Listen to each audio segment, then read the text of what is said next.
On poursuit ce matin avec Betty Gravel de Gravel et Fils, bien sûr, pour nous parler de la messe des défunts. Ça va bien ce matin? Oui, François, toi, ça va bien? Ça va très bien. La messe des défunts, si on rappelle, c'est quoi? C'est organisé dans le jour du souvenir. De quoi il s'agit exactement? OK, c'est une journée qu'on réserve pour la commémoration des défunts, pour se rappeler le processus de deuil, évidemment. Puis ça peut être au bout d'un an, 2 ans, mais c'est toujours une journée qu'on doit se rappeler de nos personnes disparues. Et à chaque année, vous récidivez, justement, on prend cette journée spéciale-là pour organiser, faire un événement spécial, la messe des défunts. C'est ça. Puis c'est toujours, par rapport au mois de novembre, c'est toujours le mois comme la journée du souvenir qui est le 11 novembre national. Oui. Donc, nous, on choisit la plupart du temps les dimanches. Là. OK. Et comment ça fonctionne cette journée?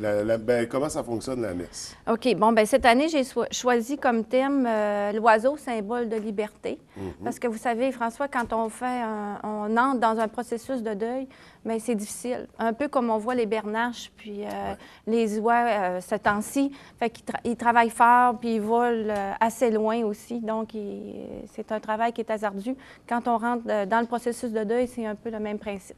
Fait que dans la symbolique, ça représente la migration de l'âme, disons? Migration de l'âme, puis la migration des gens aussi qui sont partis. C'est pour ça qu'on va demander aux gens, on va avoir des petits oiseaux comme ça. C'est pour ça qu'on va demander aux gens de venir libérer un petit oiseau de la cage. OK. Puis je vais vous parler un petit peu aussi sur l'aigle. L'aigle, c'est un oiseau migrateur qui vit le plus longtemps. Ça vit 70 ans, un aigle. Ah, wow! Oui. Mais au bout de 40 ans, l'aigle doit se retirer sur une montagne pour se refaire. Fait que là, il lime toutes ses griffes, il brise son nez à le frotter sur un rocher, puis il enlève toutes ses plumes aussi. Bon, Puis ça sonne parcours spirituel. Oui, c'est ça. Puis c'est un peu le thème là, que j'ai vu, parce qu'un aigle, c'est tellement beau, un aigle royal, c'est majestueux.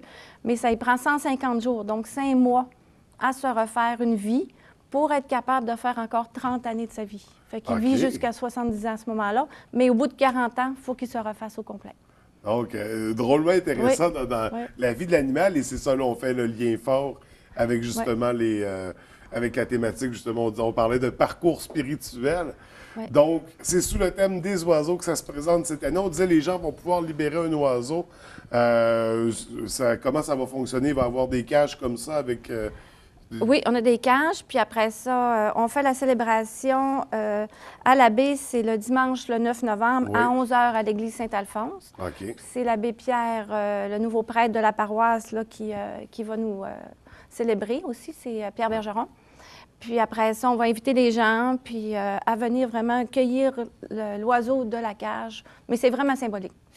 Faut y aller vraiment avec des symboles, fait que c'est plus facile de comprendre qu'est-ce qui se passe en dedans de nous quand on vit un deuil. Et justement, ça permet peut-être d'extérioriser aussi ce deuil-là, puis de le libérer une fois pour toutes pour ceux qui ont encore la... Oui, parce que c'est pas des endroits des fois qu'on peut faire parler facile de la mort, parce que si on va souper chez des amis ou des choses comme ça, c'est pas là qu'on peut vraiment se libérer.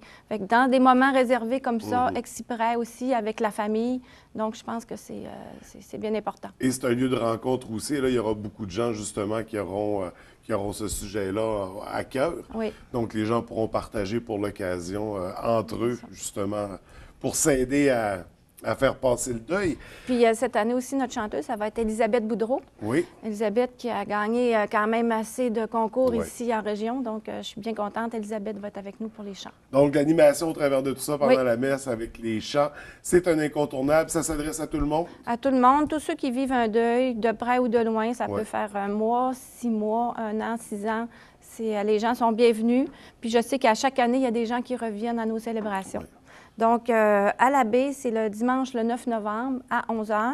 Puis à Chicoutimi, c'est dimanche en fin de semaine, le 2 novembre, à 10h30 et à 13h à la chapelle du salon à Chicoutimi. Donc, on invite les gens à y participer en grand nombre. Et sinon, il y a souvent des projets comme ça organisés par Gravel et Fils, pour les gens en lien avec les événements, parfois même des collaborations avec d'autres institutions, d'autres organismes. Vous avez ça à cœur, on le sent. C'est quoi les autres projets à surveiller d'ici les fêtes, disons? Les autres projets, bien, on a toujours notre suivi de deuil, l'accompagnement de deuil à tous les mois, que je fais moi-même avec la psychologue Nathalie Simard. Donc, les gens aussi, à ce moment-là, c'est un service gratuit qu'on offre aux gens. La prochaine étape, ça va être notre célébration de Noël le 23 décembre. Puis après ça, célébration de la fête des mères, fête des pères. Puis à travers tout ce qu'on fait, on a toujours aussi plein d'implications sociales là, Et l'objectif, derrière tout ça, il y a toujours l'accompagnement du deuil. L'accompagnement, puis je vous dirais, être un petit peu plus. Tu sais, quand on a un deuil, bien, on sait qu'il faut aller au salon funéraire, puis on sait qu'on va rencontrer des gens. Mais moi, je pense que c'est important d'offrir un petit peu plus l'après. Puis pour moi, c'est important de voir les gens après aussi, pour savoir où s'en ont rendu, puis qu'est-ce qui se passe avec eux. Parce qu'avant le deuil, il y a la vie. C'est une façon de le célébrer puis de le souligner également. Oui, puis je suis une bonne vivante, donc je pense que je suis capable d'accompagner les gens aussi, là, les aider le plus possible. Oui, absolument. Écoute, merci beaucoup d'avoir pris le temps de nous parler de la messe des défunts. On invite les gens à y participer. On rappelle, c'est le 9 novembre à la baie avec le nouveau curé. Oui, l'abbé Pierre, très gentil. Ceux qui ne l'ont pas encore rencontré, ce sera une belle occasion de participer aussi, de libérer un oiseau, justement pour ceux qui vivent un deuil, où ça touche tout le monde au bout de la ligne. Donc, tout le monde est invité. Merci d'avoir pris le temps de nous en parler. Merci de m'avoir reçu. Je vous souhaite une belle messe des défunts. Merci.